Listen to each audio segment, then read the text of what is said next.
अमेरिकनहरू जो नाङ्गो रूपमा अगाडि बढेका छन्, जस्तो एसियाका 5वटा देशमा चाहिँ अमेरिकन विदेश मन्त्रीको भर्खर भ्रमण भयो र उनले के भन्दैछन् भन्छ भने अब यो दुईतिर सम्बन्ध राख्न अब असम्भव छ कि हाम्रो कित्तामा उभ्यो कि चाहिँ चीनको कित्तामा यो हो। उनको भाषा यही छ। श्रीलङ्कामा उनले त्यही भने, मालदिप्समा त्यही भने, इन्डोनेसियामा त्यही भने, हैन, तपाईको के अरे चाहिँ कम्बोडियामा त्यही भने, भियतनाममा पनि त्यही भने। त्यसैको एउटा चाहिँ कडी हो यो, मैले बुझेको। यो कडी किन हो भन्छ भने जस्तो प्रधान सेनापतिको कुरो कहाँबाट आउँछ त भन्छ भने तपाईँ हामीलाई थाहा छ यो नक्साको प्रकरणपछि इन्डियाले वार्ता गर्न मानिरहेको छैन, अहिलेसम्म भएको छैन। कर्मचारी स्तरमा पनि वार्ता गर्न मानेन र राजनीतिक स्तरमा त गर्ने कुनै भएन। अब यही बिचमा यत्रो गत्यावरोध छ अनि जो सेनापति आउँदैछ त्यसैले यो नक्सा चीनको उक्साहटमा पारित भएको भनेर खुलेआम बोलेको छ र देशको भूभागमा चाहिँ आफ्नो सैनिक क्याम्प राखेर परेड खेलिरहेको छ। हैन, त्यो मान्छे कसरी नेपाल आउँदैछ, त्यो पनि सम्मान दिन उसलाई चाहिँ नेपाल किन बोलाइदैछ भन्ने चाहिँ कुरा कहाँ जोडेको छ भन्छ भने इन्डियासँग कुनै सम्बन्ध सुध्रेर अथवा सुधार्ने कुनै एजेन्डा भएर ऊ आउन लागेको होइन। र मैले भने एसियाली देशहरूमा अमेरिकनहरूले जे बोल्दै गए त्यही रणनीतिको एउटा अङ्ग चाहिँ तपाईँको रको प्रमुखको भ्रमण पनि हो र यो सेनापतिको चाहिँ तपाईँको भ्रमण पनि हो। र यो के हो भन्छ भने नेपाल चाहिँ पश्चिमा कित्तामा यो अन्तर्राष्ट्रिय लडाइँमा यो पश्चिमा कित्तामा यहाँको सत्ता भनौँ न, यहाँको सत्ता, यहाँका दल र यहाँको सेना यो पश्चिमा कित्तामा छ भने चाहिँ सबैलाई सन्देश दिन खोजिएको हो यो, हैन। त्यसकारणले गर्दाखेरि अब इन्डियाले हामीलाई के गर्यो भन्ने कुरो यिनीहरूसँग किन सम्बन्ध हुँदैन त भन्छ भने यिनीहरू देशको निम्ति काम गर्ने पात्र नै होइन। न यहाँ दल सबैलाई थाहा छ, हैन, सारा अपराधी ग्याङ ती विदेशीले चलाएको ग्याङहरू। अब यो देशको निम्ति यिनले न केही गरे न यो देशको निम्ति यो सेनाले केही गर्यो, खालि चाहिँ बगबग गर्ने कुरा गर्ने बाहेक केही पनि गरेन।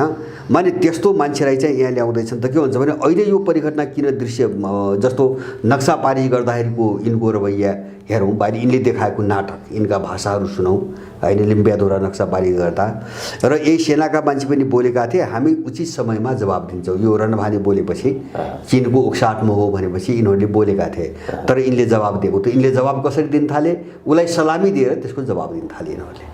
भने यस्तो घृणित जो दृश्य देखिरहेछ नि, अब यो दृश्यको एउटै कारण चाहिँ तपाईँको अहिले पछिल्लो कालमा इन्डिया, होइन, यो चाहिँ लद्दाख घटनापछि अहिले आएर चाहिँ तपाईँको द्वन्द्व चीन र चाहिँ तपाईँको इन्डियाको द्वन्द्व बढ्दै जाँदा अस्ति भर्खरै जो अमेरिकासँग बेका सम्झौता भयो, होइन, एउटा चाहिँ के अरे प्राविधिक सरसहयोग र सूचना आदान प्रदानको जो सम्झौता भयो, अब त्यो सम्झौतापछि यो अन्तर्राष्ट्रिय लडाइँमा इन्डिया चाहिँ अमेरिकन कित्तामा गयो भन्ने कुरो क्लियर भयो। अब यो इन्डो पेसिफिक रणनीति र क्वाडमा त पहिलेदेखि नै छ। त्यसैले इन्डिया अहिले टोटल्ली आफ्नो पक्षमा चाहिँ तपाईँको सिफ्ट भएपछि अमेरिकन भन्ने यहाँको सत्तामा रहेका दलालहरूलाई इन्डियासँगको सम्बन्ध सामान्यीकरण गर्न खोजेका हुन्। किन हुन्छ भने इन्डिया हामीसँग आयो, हाम्रो कित्तामा आयो, अब इन्डियासँग चाहिँ तपाईँको तनाव बढाउनुको अर्थ हुँदैन, होइन। किन भन्छ भने मैले त पहिले नै भनेको थिएँ नक्सा पनि पारित उनीहरूले गरा हो, यिनले भूमि लिनुको निम्ति नक्सा पारित गरे होइन। मैले त्यो पारित गर्ने बेलै मैले भनेको थिएँ र त्यही देखियो नक्सा भूमि लिनुको निम्ति होइन। किन भन्छ भने इन्डियाले त्यसको निम्ति बार्दै गर्दैन र अब अहिले चाहिँ अमेरिकनहरूको अनुकूल इन्डियन भएपछि इन्डियासँग सम्बन्ध सुधार अब चाहिँ एउटै कित्तामा उभिनुपर्छ भनेर अमेरिकनहरूको जो चाहिँ रणनीति बन्यो त्यही रणनीति जस्तो पोम्पियोको नेपाल भ्रमणको एजेन्डा थिएन, त्यसकारणले उसले चाहिँ रलाई पठायो, पहिले रलाई पठायो र अब रसँग जुन वातावरण बन्यो यहाँ जुन ढङ्गले ल्याइयो जे कुराकानी भए त्यसको आधारमा चाहिँ रणभानेको भ्रमण तय भएको हो र उसलाई चाहिँ सम्मान दिने कार्यक्रम राखिएको हो। र यो चाहिँ के हो भन्छ भने देश विरुद्धको यो गम्भीर अपराध हो। मैले भन्छु यो देश विरुद्धको गम्भीर अपराध हो र यो के हो भन्छ भने साँच्चीकै भन्छ भने अब यिनीहरूसँग मूल्य मान्यता नैतिकता र धर्म पनि केही छैन भने त्यो छुट्टै कुरा हो, होइन भने यो कस्तो हो भन्छ भने जसले आफ्नी आमामाथि बलात्कार गरेको छ त्यसलाई आमाको छातीमाथि ल्याएर चाहिँ तपाईँको उनीहरूले तोपको सलामी दिँदैछन्। माने यस्तो चाहिँ एउटा कुत्सित मनसायले यो भ्रमण चाहिँ उसलाई निम्ता दिएको छ। यसका पछाडि अब हाम्रो देशको समस्यासँग कतै पनि सम्बन्ध छैन, त्यो चाहिँ भ्रमबाट हामी जोगिनुपर्छ। अब किन भन्छ भने स्थिति कस्तो विस्फोटक निर्णायक आयो त भन्छ भने यो अहिले चाहिँ सुन्दैछौँ, हुन त यो पहिलेदेखि बुझेकै कुरा हो। अब यो नेपालमा कतिखेर के हुन्छ भन्ने कुरा अनिश्चित छ हैन। सबैका आफ्ना तयारी चलिरहेका छन्, वाञ्छित अवाञ्छित सबै खालका शक्तिहरूका आफ्ना तयारी भइरहेका छन्। अब कुनै बेला यहाँ ठुलो हत्या हिंसा पनि हुनसक्छ। अब कुनै बेला चाहिँ सत्तामा एउटा वित्तण्डा मचाएर चाहिँ एउटा बर्बर खालले चाहिँ अगाडि बढ्ने एउटा पात्रहरू खडा गरेर यहाँ ठुलो दमनको एउटा वातावरण पनि बन्न सक्छ र उनीहरूलाई अब सहज भएन। अब जुन ढङ्गले अहिलेसम्म चल्दै आएको थियो परिस्थिति, यो उनको निम्ति अब कामयाबी छैन, विदेशीहरूको निम्ति, पश्चिमाहरूको निम्ति। त्यस कारणले रक्तपात गराएर हुन्छ कि सत्तामा बस्नेहरूलाई चाहिँ कु गराएर हुन्छ कि अथवा चाहिँ तपाईँको देशभक्तहरूलाई मारेर हुन्छ कि दबाएर हुन्छ कि अथवा चाहिँ सबै दलहरू छिन्न भिन्न पारेर चाहिँ तोडेर नयाँ समीकरण बनाएर हुन्छ कि जसरी पनि आफ्नो काम गर्ने वातावरण बन्नु पर्यो। उनीहरू त्यो रणनीतिमा छन्। रहेको मान्छे आएर पनि त्यही कुरा गरेर गएको छ, ऊ त्यही सन्देश दिन पठाइएको हो होइन। मैले भने नि यिनीहरू र इन्डियन मोदीहरूका बिचको कुनै वार्ताबाट यो भ्रमण तय भएको छैन। वार्ता त भयो, जस्तो यही भ्रमण गर्नु पनि त वार्ता भयो। किन भन्छ भने रहेको प्रमुखको भ्रमण र चाहिँ यो प्रधान सेनापतिको भ्रमणको वार्ता त 15 अगस्तका दिनै भएको छ। मोदी र ओलीको फोनमा वार्ता भएको छ, त्यसपछि प्रक्रिया अगाडि बढाएको छ। मैले भन्न खोजेको यो प्रक्रिया अमेरिकन रणनीतिमा अगाडि बढेको, यिनीहरूको होइन। जस्तो इन्डियनहरू उनीसँग छन् अहिले चाहिँ केही समय यता, अब यिनीहरू पहिलेदेखि उनीबाट चलेका हुन् मूलभूत रूपमा। त्यस कारणले गर्दाखेरि अब एउटै क्याम्प निर्माण गर्ने, आफ्नो क्याम्पभित्र अथवा आफूले चलाएका मान्छेहरूको भित्र अन्तर्विरोध पैदा हुन नदिने अहिले चीनसँगको लडाइँको केसमा। त्यस कारणले यसमा दुईटा कुरा छन्। एउटा चाहिँ अब मैले पाएको सूचना, एउटा चाहिँ जस्तो प्रदीप नेपालले पनि त्यो ढङ्गले बोल्यो यहाँको परराष्ट्र मन्त्री भनाउँदो, उसले के भन्यो त भन्छ भने अब कालापानी क्षेत्र लिपुलेक क्षेत्रलाई लिजमा दिन सकिन्छ भन्ने एकचोटि बोलेको छ। त्यसको अर्थ बडो खतरनाक गहिरो छ। अब त्यो लिजमा भने के हो भन्छ भने त्यो रको चिफ आएर अस्ति त्यो कुरो राखेर गएको छ। उसले के भनेको छ भन्छ भने कालापानीलाई अन्तर्राष्ट्रिय सैन्य तालिम केन्द्र बनाउने हैन। अब जसभित्र इन्डियन सेना, अमेरिकन सेना, युरोपियन सेना, को उनका सेना, अब सधैँभरि उनले कब्जा गरेर चाहिँ चीनको सिमानामा गएर उनले अन्तर्राष्ट्रिय तालिम केन्द्र बनाउने र अब त्यहाँ एउटा ठुलो स्टेसन खडा गर्ने, अब लिपुलेकदेखि उतातिर इन्डियालाई छोड्ने, त्यो भूभाग छोड्ने, यतातिर चाहिँ नेपालकै तपाईँको मानेर जाने तर चाहिँ अन्तर्राष्ट्रिय सैन्य तालिम केन्द्र बनाउने एउटा उसको प्रस्ताव त्यो छ। एउटा चाहिँ अहिलेको ग्लोबल लडाइँमा चीनका विरुद्ध चाहिँ खुलेर चाहिँ यिनका पक्षमा उभिनुपर्ने, यो दुईटा एजेन्डा ऊ अस्ति कुरा गरेर गएको छ। त्यसैको निरन्तरताको पछिल्लो कडी चाहिँ यो सेनापतिको भ्रमण हो। त्यस कारणले अब यसका दुईटा कडी हुन्छन्। एउटा चाहिँ नेपालको भूराजनीतिलाई इन्डो पश्चिमा शक्तिहरूको चाहिँ फौजी क्याम्प बनाउने, एउटा यो डिजाइन छ, एउटा फौजी क्याम्प बनाउने र दोस्रो चाहिँ अब तिब्बत विभाजनको निम्ति चीनलाई, नेपाललाई चाहिँ तपाईँको उनीहरूलाई प्रयोग गर्न दिने हैन। त्यो अथवा उनको क्याम्पमा सामेल भएर चाहिँ तपाईँको खुलेर संलग्न हुने भन्ने यो दुईटा एजेन्डा छन्। योभन्दा बाहिरबाट उसको भ्रमण भएको होइन। एउटा पश्चिमा कित्तामा नेपालको सत्तालाई खडा गरेर हैन, यो चाहिँ अहिलेसम्मको असंलग्नताको नीति तोड्ने, यो तोडेर अगाडि जाने र मलाई लाग्छ अमेरिकनहरूले त्यो ढङ्गले बस्न पनि दिँदैनन् कि उनीसँग त्यही ढङ्गले डिल गर्नु पर्यो। होइन भने उनले प्रश्न भनेका छन् एउटा किता रोज दुईटा किता हुँदैन भन्ने उनले खुल्याम भन्न हिँडिरहेछन्। यहाँ पनि त्यही हो। अब त्यहाँ जाने हो भने एकछिन मान्नुहोस् त सेना मात्रै उनको कन्ट्रोलमा रहेर त भएन। अब यहाँ त राजनीतिक शक्तिहरू छन्, सरकार त उनको छ, उनले बनाएका छन्। त्यस कारणले अब यो पनि अनुकूल हुनु पर्यो। भोलि निर्णय गर्नु पर्ला, कुनै नीति बनाउनु पर्ला हैन, वक्तव्यबाजी गर्नु पर्ला। सेना त चाहिँ ब्यागमा बसेर हैन एउटा मुकुण्डो अगाडि सार्ने मात्रै हो। शासकको नाममा एक दुईटा चाहिँ तपाईँको मुकुण्डा चाहिँ खडा गर्ने मात्रै हो। अब त्यसलाई अनुकूल बनाउनुको निम्ति, त्यसको अनुकूलताको निम्ति दलहरूको अहिले जो संरचना छ यो प्रतिकूल भयो। प्रतिकूल भयो भन्नुको मतलब कुनै पनि दलबाट उनीहरूले चाहे जस्तो निर्णय हुन नसक्ने स्थिति पैदा भयो यिनी बीचमा अन्तर्विरोधको कारणले हैन।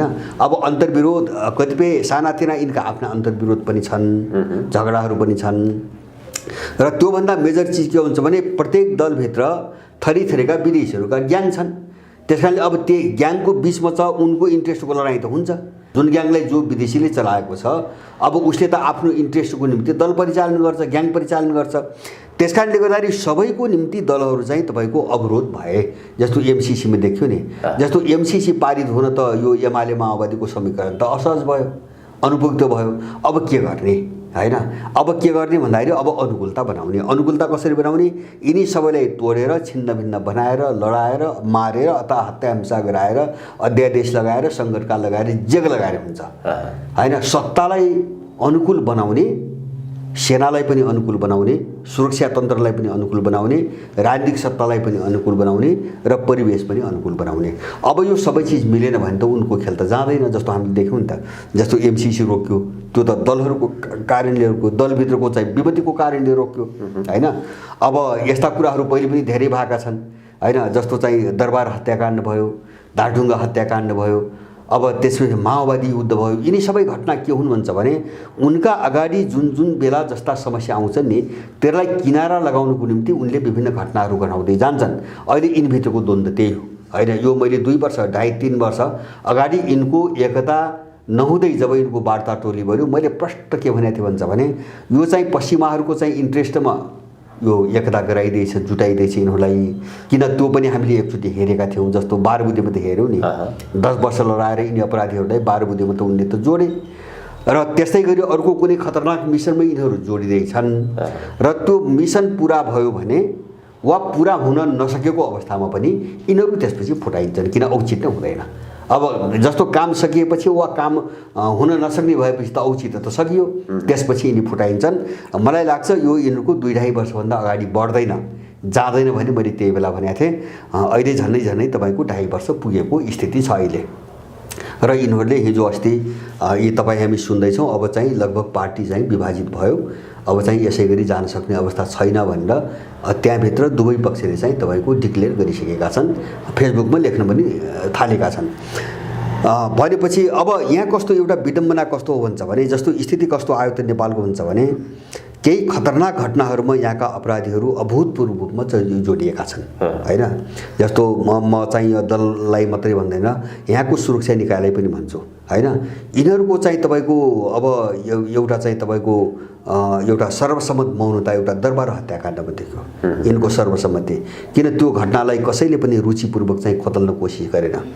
यिनको सर्वसम्मति दासढुङ्गामा देखियो, यिनको सर्वसम्मति माओवादी युद्धमा देखियो, यिनको सर्वसम्मति राजा फाल्दा देखियो, यिनको सर्वसम्मति अहिले फेरि देखिन थालेको छ।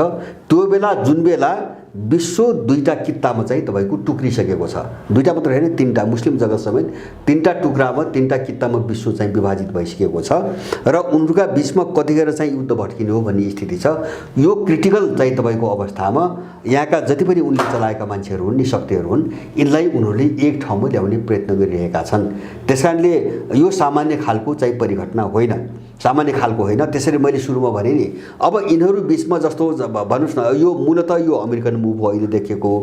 अब उसको चाहिँ तपाईँको स्वार्थ अथवा उसको योजनाको दिशामा चाहिँ कुनै अवरोध आउन सक्ने अथवा कुनै मान्छे व्यक्ति समूह चाहिँ प्रतिकूल हुन सक्ने स्थिति देखा पर्यो भने यहाँ ठुलो हत्याकाण्ड पनि हुनसक्छ। मैले त्यो असम्भव देख्दिनँ। त्यसका प्रशस्त लक्षणहरू देखा परिरहेका छन् र मैले चाहिँ तपाईँको यो बिचमा चाहिँ म 8-10 जिल्लाहरू घुमेँ। अधिकांश जिल्लामा मैले के खबर पाएँ भन्छ भने यो रको चिफ आउनुभन्दा थोरै अगाडिदेखि नै र त्यसपछि पनि लगातार नेपाली सीमाबाट चाहिँ इन्डियन सेनाहरू प्रवेशको क्रम अत्यन्तै बढेको छ, सिभिल ड्रेसमा हैन। मान्छेको चाहिँ सामान्य बडी चाहिँ स्ट्रक्चर देखेपछि त मान्छे त अनुमान गर्न सक्छ नि।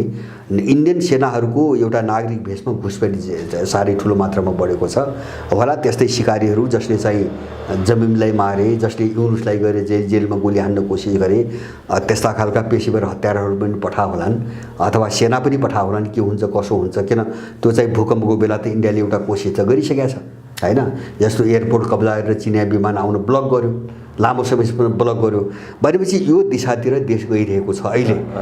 अब यिनले सोचेकै जस्तो हुन्छ मलाई त्यस्तो लाग्दैन। यिनले जे प्लान बनाइरहेछन् नि मलाई त्यस्तो लाग्दैन। किन भन्छ भने ग्लोबल लडाइँमा अहिले यिनीहरू हार्दै गएका शक्तिहरू हुन्।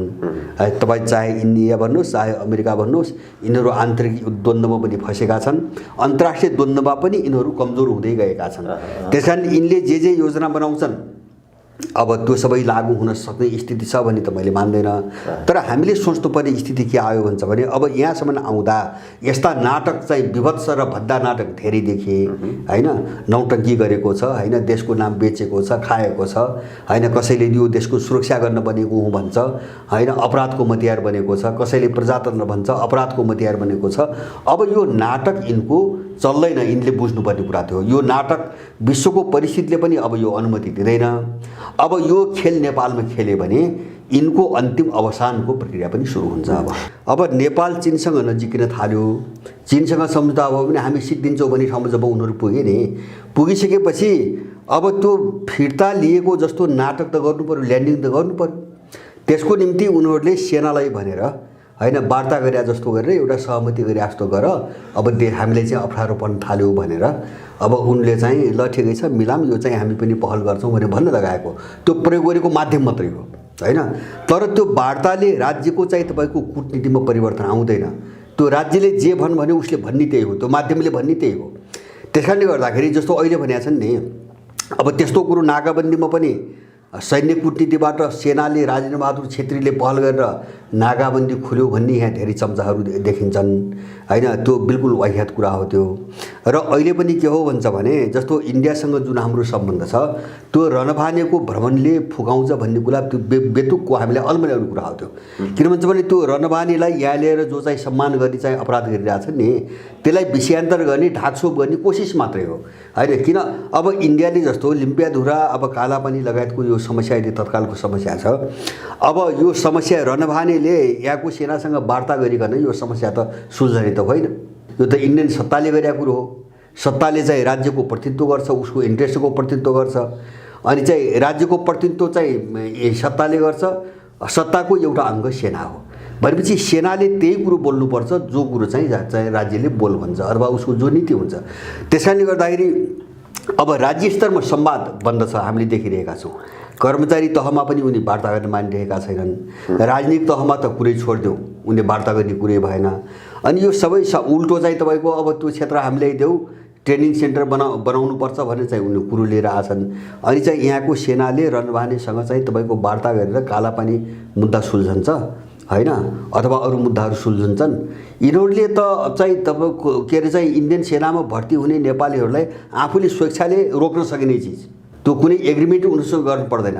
एउटा विदेशी फौजको निम्ति चाहिँ यहाँको मान्छे लडिरहेछ, यहाँ भर्ती गर्न अनुमति दिइरहेछन्, हामी यो बन्द गर्छौँ आफ्नो तर्फबाट भनेर चाहिँ बन्द गर्न नसक्नेहरूले अब इन्डियन सेनासँग कुरा गरेर इन्डियन सत्ताले बनाएको नीतिलाई यिनले बदल्ने कसरी भने। त्यसकारणले यो के हो हुन्छ भने यिनी सबै शब्द जाल हुन् हैन। जस्तो एउटा अब चीन र अमेरिकाको बिचमा पिङपोङ डिप्लोमेसी भने त्यस बेला निकै चर्चा भयो, त्यो स्थापित पनि भयो हैन। खेलाडीहरूलाई प्रयोग गरे उनीहरूले। अब तर त्यो खेलको कारणले चाहिँ चीन र अमेरिका बिचको सम्बन्ध सुधार भएको त होइन, अथवा त्यो खेलको वातावरणले माहौलले अब दुवै देशहरू चाहिँ आफ्नो चाहिँ एकअर्काप्रतिको नीति पुनर्विचार गर्न बाध्य भएका त होइनन्। तर त्यो के हो भने अब जस्तो अमेरिकाले चीनप्रति कस्तो व्यवहार गर्ने हैन, जो पहिलेदेखि थियो त्यसमा कति परिवर्तन गर्ने, अथवा चीनले कति अमेरिकाप्रति परिवर्तन गर्ने भन्ने कुरोको आफ्नो स्पष्ट थियो राज्यको नीति। तर त्यसलाई फ्लो गर्ने, त्यसलाई चाहिँ संवाद अगाडि बढाउने एउटा माध्यम बनाए उनीहरूले खेलकुदलाई हैन। त्यसै गरेर के हुनसक्छ भन्छ भने अहिले सेना बिचको जो भेटघाट छ, अब उनीहरूको नेपालप्रतिको चाहिँ तपाईँको कूटनीतिमा उनको कुनै पुनर्विचार भएको छ हैन, कुनै चाहिँ नयाँ सोच चाहिँ तपाईँको उनले दिएर पठाउँदैछन् भने त्यो उहाँको सेनाले भन्ने कुरा हो हैन। होइन भने यो कुनै पनि सम्भावना छैन।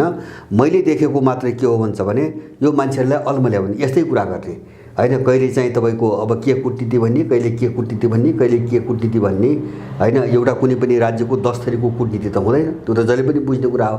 भनेपछि अब यो चिजको भ्रम फैलिनु हुँदैन। र मलाई के लाग्दैन भने चाहिँ राजेन्द्र बहादुर छेत्री जस्तो मान्छे एउटा त सेनाको तपाईँको सेनापति मात्रै, त्यसमा पनि चाहिँ तपाईँ यस्तो गुलाम चाहिँ सारा विदेशीबाट ह्यान्डल भएको सेना, विदेशबाट ह्यान्डल भएको दल र उनको रणनीतिमा यस्ता वितण्डाहरू मचाउँदै आएका मान्छेहरूले अनि चाहिँ तपाईँको इन्डियन सेनासँग कूटनीतिक पहल गरेर नाकाबन्दी खुलायो भन्ने बिल्कुल झुट कुरा हो। मैले अघि नै भने त्यो घटना इन्डिया अप्ठ्यारोमा पर्यो, नाकाबन्दी सफल पनि भएन, अप्ठ्यारोमा अक्करमा पर्यो। अब चीनसँग सम्झौता हुने खतरा बढ्यो। ओलीले त त्यो बेला त ठुलो हवा चलाए नि होइन, केही सम्झौता पनि भए। अब चाहिँ नेपालबाट इन्डिया सिद्धिने भयो, इन्डियनको पकड सिद्धिने भयो भन्ने भएपछि अब चाहिँ ब्याखुनी चाहिँ न्युकेलाई बनाउने त सिधै वार्ता गर्न सक्ने स्थिति छैन, लाज हुन्छ, बेइज्जती हुन्छ। त्यसपछि त्यो सेनालाई प्रयोग गरेर वार्ता गराए जस्तो गरेर उनी पछि, किन त्यो पछि हट्ने निर्णय त इन्डियन सत्ताको निर्णय हो नि त, त्यो सेनासँग वार्ता गरेर चाहिँ पछि हट्या त होइन, नाकाबन्दी फिर्ता लिएको त होइन। त्यो निर्णय चाहिँ राज्य स्तरमा गरेपछि अब हामी फस्यौँ भनेर निर्णय गरेपछि त्यसलाई चाहिँ तपाईँको कार्यान्वयन गर्ने एउटा चाहिँ माध्यमको रूपमा आर्मी प्रयोग भएको हो।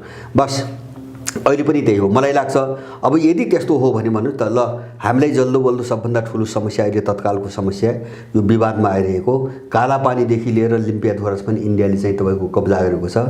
यहाँको सेनाले त्यो त्यहाँबाट इन्डियन सेना निकालिहेरोस्, हामी त्यसपछि सैन्य कूटनीतिको विषयमा हामी बहस गरौँला होइन। सैन्य कूटनीति पनि हुँदो रहेछ अथवा राज्यलाई पनि प्रभावित गर्ने खालको ताकत इन्डिया र नेपालका जस्ता देशहरूका सेनामा रहेछ भन्ने कुरो त्यसपछिको बहस हुनसक्छ। जब यो विषयमा कुनै पनि कुरा हुँदैन अथवा कुनै पनि सुधार हुँदैन भने के सैन्य कूटनीति? हाम्रो भूमिमाथि इन्डियन फौज बसेको छ, हामी त पीडित हौँ। बरु चाहिँ सुधार उनले गरे हामीले बुझ्ने हो होइन। उनले आक्रमण पनि गरे, अपमान पनि गरे, बेइज्जती पनि गरे, दमन पनि सबै पनि गरे, अनि तिनीहरूलाई ल्याएर यहाँ तोपको सलामी दिन थालेपछि होइन सुधार त उनीहरूले आफ्नो स्थितिमा गरे। त्यसैले गर्दाखेरि अब यो सबै परिघटना उनको निम्ति रचिएको हो, इन्डियनको निम्ति रचिएको हो। नेपालले केही पनि पाउँदैन। नेपालको पक्षमा यो घटना भएकै छैन। यो भ्रमण नेपालको निम्ति अथवा अब हाम्रा जे समस्या छन् त्यसलाई फुकाउनुको निम्ति यो आयोजना गरिएको होइन। मैले पहिले पनि भने पहिलो कुरो त्यो ग्लोबल रणनीतिसँग जोडिएको कुरा हो। त्यसमा पनि चाहिँ अमेरिकाको चाहिँ भनाइ के हो भन्छ भने अहिलेको परिस्थितिमा इन्डियासँग सम्बन्ध सुधार। अब यो सम्बन्ध सुधार्यो भने पनि जस्तो केपी ओलीको देखिँदैछ नि, धेरै देखे नि त यो बिचमा आइसकेपछि पनि नक्सा छाप्न रोके, पुस्तकमा नक्सा छाप्न रोके, पारित गरेको आफैले पारित गरेको नक्सा। अस्ति रको आउँदाखेरि चाहिँ त्यो लिम्पियाधुरासम्मको सीमा नै नराखिकन चाहिँ के अरे छाप बनाए, लोगो बनाए होइन, नक्सा बनाए। अब यो त दलाली त गरिरहेछन् नि। त्यसकारणले गर्दाखेरि अब यो सबै चाहिँ यिनीहरू पछाडि हट्दै गएको अवस्था हामीले देखिरहेछौँ। र अब नेपालको तर्फबाट उपलब्धि केही पनि भएको छैन, ऊ सम्वादै गर्न मान्दैन। अनि यही बिचमा चाहिँ उसको सेनापति आउँछ र त्यो सेनापतिलाई यहाँको सेनाले सलामी दिन्छ भनेपछि तपाईँको यो कसको निम्ति गरिएको होला होइन? कहाँ भन्दा सम्बन्ध सुधार के भन्नु भन्नुहोस् न। उसलाई बोलाउनु पर्ने कारण के मैले बुझेको छैन। उसलाई चाहिँ यहाँ ल्याएर तोपको सलामी दिएर मानरथी सेनापतिको पदवी दिनुपर्ने कारण के सुधार भयो? हाम्रो हकमा के सुधार भयो? सुधार भएको उनको हकमा हो। यहाँका मान्छेहरूले आत्मसमर्पण गर्दै गएका छन्, मैले बुझेको त्यति हो। यसलाई औचित्यपूर्ण देखाउन जस्तो चाहिँ तपाईँको रणभारीलाई किन बोलायो? अब प्रश्न त उठ्यो, सेनामाथि पनि उठ्यो। अब त्यो प्रश्नलाई चाहिँ तपाईँको सामना गर्न नसकेपछि यिनीहरूले सैन्य कूटनीतिको एउटा पाखण्ड त्यो जाल फालेका हुन्। अब त्यसभित्र कुनै अर्थ पनि छैन, तुक पनि छैन। त्यो भ्रमणपछि नेपालले भोगेका समस्याहरू जति छन् नि, एउटा कुनै पनि चाहिँ मुद्दामा यो सुधार हुनेवाला पनि छैन, सुधार हुने स्थिति पनि छैन। यो समस्या चाहिँ किन हुन्छ भने नेपाल र इन्डियाको मात्रै होइन, अब त यो त ग्लोबल समस्याको एउटा भाग भएर गइसक्यो। मैले भने नि उनीहरू चाहिँ अब विश्वको दुर्गन्धमा कहाँ लाग्ने भनेर चाहिँ प्रश्न लिएर यहाँ जब आइसक्छन् भने टोटल उनको इन्ट्रेस्टमा र उनको चाहिँ रणनीतिभित्र चाहिँ यो सबै भइरहेछ। अब नेपालको समस्याको यससँग लेनदेन केही पनि छैन। यो कुरोमा हामी चाहिँ स्पष्ट हुनुपर्छ।